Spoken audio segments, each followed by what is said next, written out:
राजकीय, सामाजिक, क्रीडा,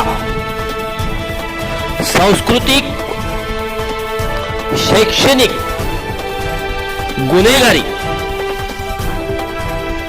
जे दिसतंय तेच दाखवतो TV9+। आरक्षण रेल्वेच्या डब्याप्रमाणे सर्वोच्च न्यायालयातील न्यायमूर्तींनी केली परखड टिप्पणी।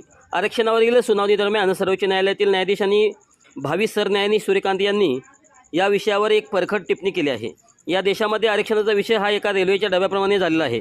ज्यांनी या डब्यात प्रवेश केला आहे ते आणखी कुणाला प्रवेश देऊ इच्छित नाहीत असे ते म्हणाले। महाराष्ट्रातील स्थानिक स्वराज्य संस्थांमधील ओबीसी आरक्षणासंदर्भात आज सर्वोच्च न्यायालयामध्ये झालेल्या महत्त्वपूर्ण सुनावणीवेळी सूर्यकांत यांनी ही टिप्पणी केली। या सुनावणीवेळी वरिष्ठ वकील गोपाळ शंकर नारायणन याचिकाकर्त्यांच्या वतीने युक्तिवाद करताना सांगितले की राज्यामध्ये राजकीय आणि सामाजिकदृष्ट्या मागास असलेली वर्गाची ओळख पटवली गेली पाहिजे। महाराष्ट्रातील बांटी आयोगाने ओबीसी हे राजकीयदृष्ट्या मागास आहेत की नाही याची खातरजमा न करता ओबीसींना आरक्षण दिलं होतं।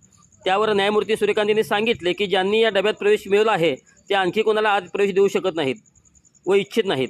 हाच संपूर्ण खेळ आहे, तसेच हाच याचिकाकर्त्यांचाही खेळ आहे। आरक्षणाच्या लाभापासून कुणी वंचित राहू नये यासाठी राज्यांनी अधिक समाज घटकांची ओळख पटवली पाहिजे।